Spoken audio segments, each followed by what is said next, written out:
I took the wrong road in Sinaloa, and I shouldn't be alive.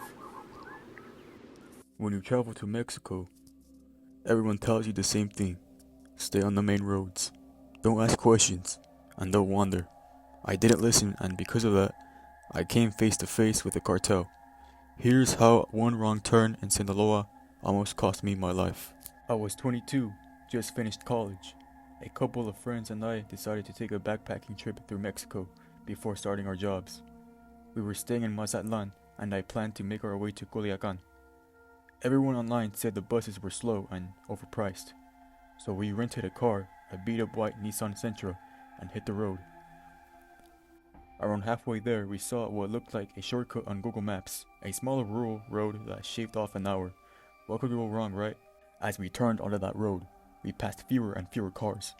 No lights, no signs, no signal, just dirt and dust. About 30 minutes in, it happened.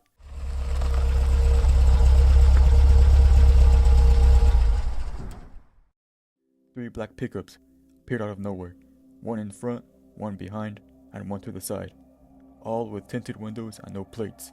They boxed us in, doors slammed, men jumped out with rifles and ski masks. One had a walkie-talkie, another had tattoos up his neck. They told us to step out, hands up, no sudden moves. My friend was shaking. I was trying not to pass out. One guy searched our car while another questioned us in Spanish. ¿Quién los mando? What are you doing here? Who sent you? We tried to explain we were tourists, showed our passports. He didn't care. He looked us up and down like animals. Then, a moment I will never forget, one of them stared at me and said, "You're not who we thought. You don't work for them, but you're still not supposed to be here." Another guy raised his rifle slightly. My heart stopped, but then, the one in charge waved his hand. "Déjalos, vete. Let them go, leave." We got back in the car. No one said a word. We didn't stop until we were in the center of Culiacan hours later. At the hostel, we told a local what happened. He looked horrified and said, "That's a cartel route. You're lucky they didn't bury you out there."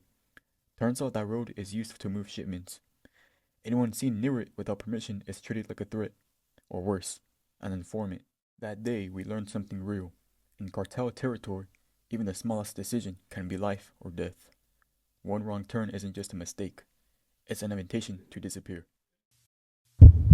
My cousin was recruited at 14, and I never saw him again. This is a story about someone I loved. My cousin, Daniel. He was quiet, smart, and had the best laugh in the world. Then one day, the cartel knocked, and they answered. What came next still haunts my family to this day. Daniel grew up in a little town in Michoacan, Mexico. His mom worked at the market. His dad had already left. Life was hard, but Daniel made the best of it.